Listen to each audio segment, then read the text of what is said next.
कहाँ तक आ रहा है कैमरा? ये सर आ रहा है। ये आ रहा है? ये आगे आ रहा है। इधर ये भी आ रहा है। आ जाएगा। तुम्हें नहीं पता मुझे आ रहा है।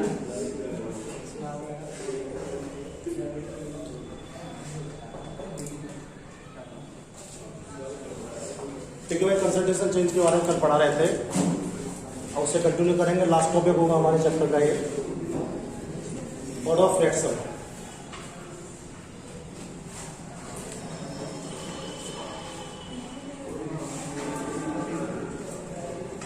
कल बहुत सारे रिएक्शन एक में मैंने आपको स्टडी कराए और जो रिएक्शन मैंने एक में आपको स्टडी कराए उनमें कल हमने ये बताने का प्रयास आपको किया भाई जो सही है ना नहीं आ रहा है।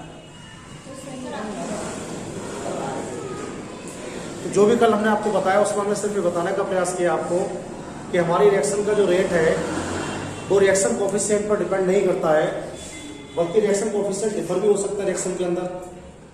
रेट लो में हमने कंफर्म किया है। अभी इसी को हम कंटिन्यू करने वाले हैं और ऑर्डर ऑफ फ्रैक्शन आपको पढ़ाएंगे। ऑर्डर ऑफ फ्रैक्शन होता क्या है? देखिए, जो कंसंट्रेशन चेंज किसी भी केमिकल रिएक्शन में रेट को डिटरमाइन करता है। जो रिएक्टेंट हमारे पास अवेलेबल है, रिएक्टेंट का जो भी कंसंट्रेशन चेंज होगा और जो रेट ऑफ रिएक्शन को डिटरमाइन करेगा बेटा उसे हम लोग ऑर्डर ऑफ फ्रैक्शन कहता है। बहुत इंपॉर्टेंट क्वेश्चन है ये। एक न्यूमेरिकल से करने को आएगा, दो भी आ जाते हैं करने के लिए और आपका असेसमेंट वगैरह करने को इसमें से आते हैं बहुत सारे क्वेश्चंस। तो आपको सबसे पहले यही बताना है कि ऑर्डर ऑफ फ्रैक्शन क्या होता है। आपको बताना है जो कंसंट्रेशन चेंज किसी भी केमिकल रिएक्शन के जो भी कंसंट्रेशन चेंज किसी भी केमिकल रिएक्शन के रेट के लिए कंट्रोल करता है उसे हम लोग ऑर्डर ऑफ फ्रैक्शन बोलते हैं। अब कल जब पढ़ा रहे तो आपको बहुत सारी बातें बताई भाई, फ्रैक्शन में भी आ सकती है कंसंट्रेशन, किसी में 0.5 आया था, किसी में 1.5 आ गया था। तो ऑर्डर ऑफ फ्रैक्शन जो होती है वो फ्रैक्शन वैल्यू में भी आ सकती है किसी भी कंपाउंड किसी भी रिएक्शन के लिए। या फिर सबसे आप कह सकते हैं कि बेसिकली जैसे कोफिशिएंट से आप इसको शो करना चाह रहे हैं तो कोफिशिएंट से शो करने का प्रोसेस क्या होगा इसमें? अगर आप ऑर्डर ऑफ फ्रैक्शन को कोफिशिएंट से शो करेंगे तो कोफिशिएंट से आप ऐसे शो कर सकते हैं जैसे लिखा है आपने कि भाई ये ए हमारे पास है, ए ये प्रोडक्ट में कन्वर्ट हो रहा है। अगर आप इसके रेट को रिप्रेजेंट करेंगे तो इसके रेट को आप प्लॉट करेंगे dx over dt directly proportional a की पावर a। अगर एक रिएक्शन में आपको और दिया होगा जैसे मैंने बोला b लिखा हुआ है और b है, ये प्रोडक्ट में कन्वर्ट हो रहा है तो बेटा आप इसे लोग कर पाते dx over dt is proportional b की पावर b। अगर मैं नोट किया होता c और c प्रोडक्ट तो dx upon dt directly proportional c की पावर c। ये क्या है? ये रिएक्शन कोफिशिएंट है, स्टोइचोमेट्रिक कोफिशिएंट है, b भी स्टोइचोमेट्रिक कोफिशिएंट है और c भी स्टोइचोमेट्रिक कोफिशिएंट है। ये सब स्टोइचोमेट्रिक कोफिशिएंट है। अभी हम आपको बताने की कोशिश कर रहे हैं कि जो ऑर्डर ऑफ फ्रैक्शन है उससे आप स्टोइचोमेट्रिक कोफिशिएंट से कैसे नोट करेंगे। देखिए भाई, यहां पर हम लोग क्या है, a के प्रोपोर्शनल में है, यहां पर b के प्रोपोर्शनल में है, यहां पर c के प्रोपोर्शनल में है और भी हम लोग आगे लिख सकते हैं। इसके लिए फाइनली हम लोग क्या कर सकते हैं, dx over dt rate of fraction is directly proportional a की पावर a b की पावर b और c की पावर c। किसी भी केमिकल प्रोसेस में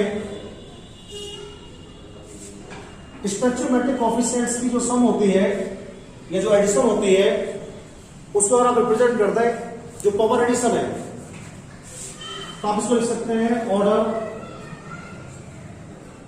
of reaction equal to A plus B plus सी। यानी जो कोफिशिएंट की पावर है ना, जो स्टोइचोमेट्रिक कोफिशिएंट हमारे पास है क्या है, ए हमारे पास स्टोइचोमेट्रिक कोफिशिएंट है, बी हमारे पास स्टोइचोमेट्रिक कोफिशिएंट है, सी हमारे पास स्टोइचोमेट्रिक कोफिशिएंट है। तो जो स्टोइचोमेट्रिक कोफिशिएंट्स हैं इनकी जो पावर आई है आपकी कंसंट्रेशन पावर में ना, इस समय इस पावर का जो एडिशन होगा, इस पावर का जो एडिशन होगा उससे आप ऑर्डर ऑफ रिएक्शन बोल सकते हैं। अब कितना भी हो सकता है, जैसे कुछ रिएक्शन में क्या आया था 1.5 आया था, कुछ में 0.5 आया था, तो उन सबको क्या करते हैं कि हम लोग ऐड कर देंगे और उन सबको ऐड करने के बाद जो भी आएगा वो क्या कहलाएगा, ऑर्डर ऑफ रिएक्शन कहलाएगा। तो देखिए बेटे दो तरह से हम लोग किसी भी केमिकल प्रोसेस में ऑर्डर ऑफ रिएक्शन को डिफाइन कर सकते हैं। पहला तरीका क्या बताया मैंने आपके लिए, फर्स्ट टाइम मैंने आपको डिस्कस किया है कि किसी भी केमिकल रिएक्शन में रिएक्टेंट का जो भी कंसंट्रेशन, किसी भी केमिकल रिएक्शन में रिएक्टेंट का जो भी कंसंट्रेशन रिएक्शन के रेट को कंट्रोल करेगा, रिएक्टेंट का जो भी कंसंट्रेशन रिएक्शन के रेट को कंट्रोल करेगा, उसे हम लोग बोलेंगे order of reaction. Order of reaction यानी जिस कंसंट्रेशन से हमारा रेट क्या होगा, मेंटेन होगा, उसे ऑर्डर ऑफ रिएक्शन बोलेंगे। रिएक्शन में चाहे 25 मॉलिक्यूल हो चाहे 30 मॉलिक्यूल, इससे हमारा कोई मीन्स नहीं है। हमारा केवल उस मॉलिक्यूल से मीन्स होगा जो रिएक्शन को कंडक्ट कर रहा होगा, वो ऑर्डर ऑफ रिएक्शन कहलाएगा। अगर आप लोग इसे रिएक्शन स्टोइचोमेट्रिक कोफिशिएंट से शो करना चाहते हैं तो मैंने आपको ऐसे भी शो कर दिया। देखिए मैंने कहा जैसे ए और ए है, ये रिएक्टेंट ए है, इसी कोफिशिएंट ए है, ये प्रोडक्ट में कन्वर्ट हो रहा है, ये रिएक्टेंट बी है, इसी कोफिशिएंट बी है, ये प्रोडक्ट में कन्वर्ट हो रहा है। मैंने कहा इस सबको क्या लिख सकते हैं आप लोग, dx अपॉन dt, ए की पावर ए, बी की पावर बी, सी की पावर सी। इन सब का क्या करेंगे, जो स्टोइचोमेट्रिक कोफिशिएंट आपके पास है इन सबका पावर एडिशन कर देंगे, और इन सबका जब पावर एडिशन कर देंगे तो क्या हो जाएगा, order of reaction equal to हो जाएगा ए प्लस बी प्लस सी। यानी स्टोइचोमेट्रिक कोफिशिएंट का जो पावर एडिशन होता है, स्टोइचोमेट्रिक कोफिशिएंट का जो पावर एडिशन होता है उसे हम लोग क्या बोल सकते हैं, ऑर्डर ऑफ रिएक्शन बोल सकते हैं। देखिए भाई चार तरह से ऑर्डर ऑफ रिएक्शन पढ़ाएंगे हम आपके लिए, लेकिन हमारे सिलेबस में दो ही तरह से इस समय, दो तरह से आप पीएससी पार्ट 2 पढ़ते हैं, कुछ पार्ट 1 में भी आता है इसका पार्ट। इस समय जो आपको पढ़ाएंगे फर्स्ट ऑर्डर और जीरो ऑर्डर पढ़ाएंगे आपके लिए आज, फर्स्ट ऑर्डर और जीरो ऑर्डर।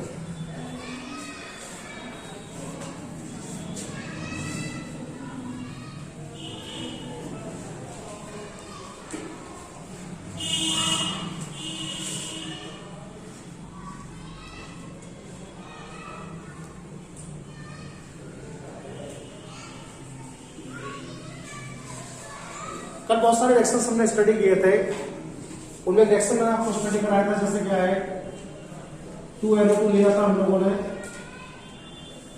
और इसको F2 में ऐड किया था हम लोगों ने। मेरी बात पता चल रहा है, ये हो गया था 2NO2 F2। इसकी रेट को जो रिप्रेजेंट किया था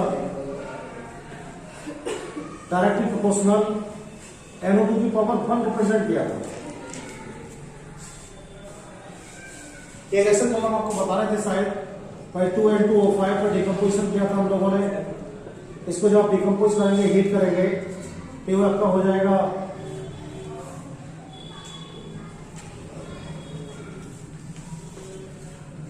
NO2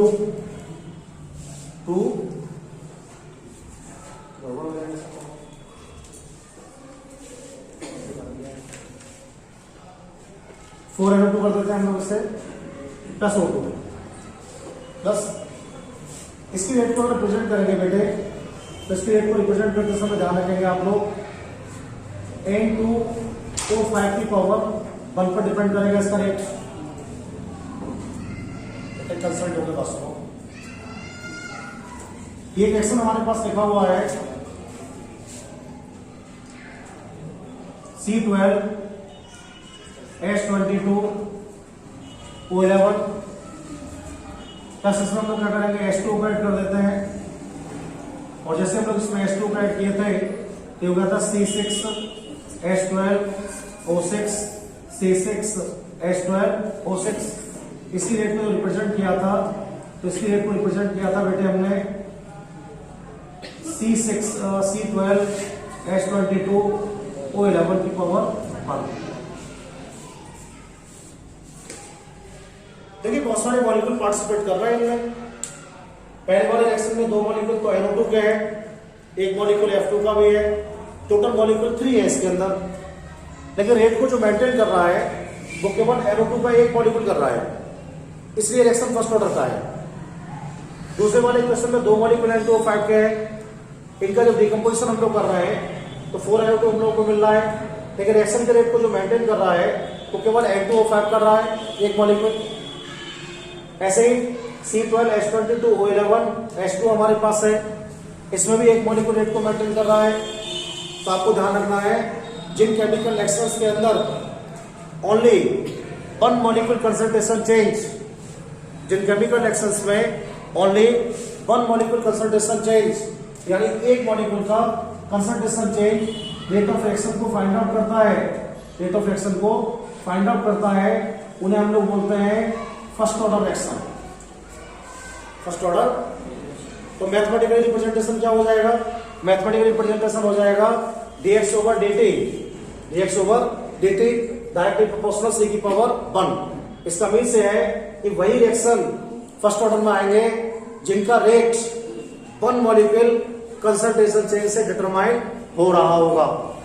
किसी भी रिएक्शन का रेट जब 1 से ज्यादा होगा या 1 से कम होगा तो कभी फर्स्ट ऑर्डर में नहीं आएंगे। अब क्वेश्चन क्या है? ये क्वेश्चन बहुत बार हमारे एग्जाम में आया है, ये वाला।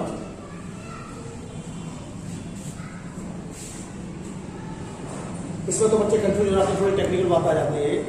ये बहुत सिंपल टर्म में देखिए, ध्यान रखेंगे आप लोग। H2O को कभी भी जो है ऑर्डर ऑफ फ्रैक्शन में काउंट नहीं करते हैं। H2O जो होता है उसे कभी भी हम लोग ऑर्डर ऑफ फ्रैक्शन में काउंट नहीं करते हैं। अब क्वेश्चन ये है कि H2O को ऑर्डर ऑफ फ्रैक्शन में काउंट क्यों नहीं करते हैं? देखिए भाई, जो वाटर होता है ना उसकी कंसंट्रेशन बहुत ज्यादा होती है, और जिनकी कंसंट्रेशन ज्यादा होती है वो चेंज नहीं होती है, इसलिए इसे छोड़ देते हैं हम लोग। तो लगता क्या है हमें, जब फर्स्ट टाइम हम लोग इसे ऑब्जर्वेशन करेंगे, जब हम लोग इसे इनिशियली ऑब्जर्वेशन करेंगे तो क्या होगा? इनिशियली ऑब्जर्वेशन करने पर आपको ऐसा फील होगा कि रिएक्शन सेकंड ऑर्डर का है। भाई एक मॉलिक्यूल तो इसमें कितना हो जाएगा? सुक्रोज का हो जाएगा, एक मॉलिक्यूल वाटर का हो जाएगा, और वन में कितना हो जाएगा? 2 हो जाएगा। तो आपको ऐसा लग रहा है कि रिएक्शन कैसा है? सेकंड ऑर्डर का है। इसको जो आप देख रहे हैं तो आपको बता रहे हैं 2 मॉलिक्यूल तो आप इसमें NO2 को ले रहे हैं, एक मॉलिक्यूल आपके पास F का है, तो आपको ऐसा फील हो रहा है कि रिएक्शन कैसा है? थर्ड ऑर्डर का है। और आपने क्या काम किया? जैसे N2O5 लिया है तो इसमें भी 2 मॉलिक्यूल पार्टिसिपेट कर रहे हैं। देखने पर तो ये लग रहा था कि सेकंड ऑर्डर का रिएक्शन है। जो रिएक्शन देखने पर ऑब्जर्वेशन शो नहीं करते हैं, राइट ऑब्जर्वेशन शो नहीं करते हैं, उन्हें बोलते हैं pseudo reaction. Pseudo reaction, pseudo reaction. तो आपको बताना सर के लिए, ये जो रिएक्शन है ना हमारे पास, ये लग रहा है कि सेकंड ऑर्डर का है। नंबर्स ऑफ मॉलिक्यूल से, ये काउंटिंग से हम लोग को फील हो रहा है कि रिएक्शन सेकंड ऑर्डर रिएक्शन है, लेकिन एक्चुअल में क्या है? ये स्यूडो मॉलिक्यूलर रिएक्शन है। कैसा है? स्यूडो रिएक्शन है। देखने में लग रहा है कि सेकंड ऑर्डर का है, लेकिन है कितने का? फर्स्ट ऑर्डर का है। ये सब कैसे है? ये सब आपको ब्लफ कर रहे हैं, धोखा दे रहा है सब रिएक्शन है। ये क्या है? नंबर्स ऑफ मॉलिक्यूल का सबका क्या अलग अलग है, और ऑर्डर ऑफ रिएक्शन का सबका अलग अलग है। इन पेपर में ये नहीं आएंगे, पेपर में हमारे ये करने को आता है। आपसे पूछा जाएगा ये रिएक्शन किस टाइप के ऑर्डर को शो कर रहा है, और इसका रीजन भी लिखेगा आप लोग। तो आपको बताना है ये फर्स्ट ऑर्डर रिएक्शन है, और फर्स्ट ऑर्डर रिएक्शन इसलिए है कि जब भी कभी ऑर्डर ऑफ रिएक्शन को स्टडी करते हैं तो हाई कंसंट्रेशन की वजह से वाटर को लेफ्ट आउट कर देते हैं। ऐसे रिएक्शन जो देखने में तो कैसे लगते हैं? सेकंड ऑर्डर लगते हैं, लेकिन होते क्या है? फर्स्ट ऑर्डर के हैं। उन्हें बोलते हैं pseudo chemical reaction. Pseudo chemical reaction हम लोग उन्हें बोलते हैं। तो सब स्यूडो रिएक्शन लिखे हुए हमारे सामने। अब सबसे पहला क्वेश्चन हमारे सामने ये है कि समझ गए हम लोग भाई कि जो हमारा रेट ऑफ रिएक्शन है वो 1 मॉलिक्यूल कंसंट्रेशन चेंज पर डिपेंड करेगा। ये भी समझ में आ गया हमारे। सभी मॉलिक्यूल रेट को रिप्रेजेंट कर भी सकते हैं, नहीं भी कर सकते हैं, एक समय कंफर्म हो गया। लेकिन किसी भी केमिकल रिएक्शन को रेट कांस्टेंट कैसे फाइंड करेंगे हम लोग? जितना भी इक्वेशन आप लोग पढ़ेंगे इसमें ऑर्डर ऑफ फ्रैक्शन में, उस सब में आपको रेट कांस्टेंट निकालना सबसे जरूरी चीज होगा। तो पहले आज आपको पढ़ाएंगे इसमें फर्स्ट ऑर्डर के लिए रेट कांस्टेंट हम लोग कैसे फाइंड करेंगे।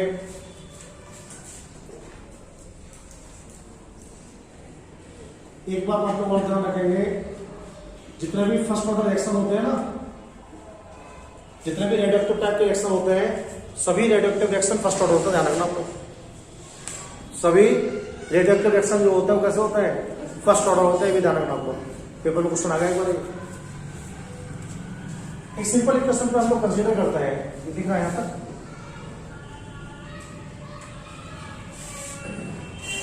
ये ए हमारे पास है और ये प्रोडक्ट में कन्वर्ट हुआ है, ये जो है प्रोडक्ट में कन्वर्ट हुआ है।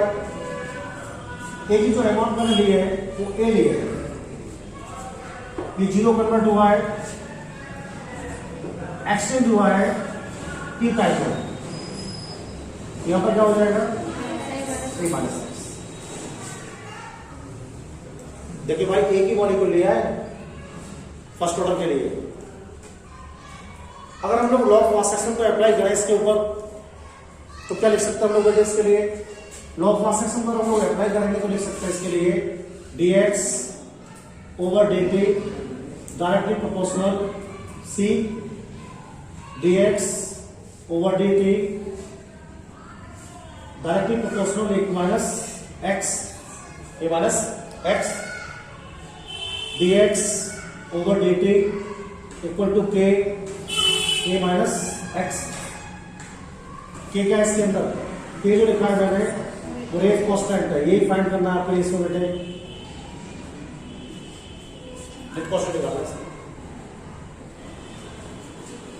आप इस इक्वेशन को ऐसे भी लिख सकते हैं कि dx upon a minus x equal to k dt,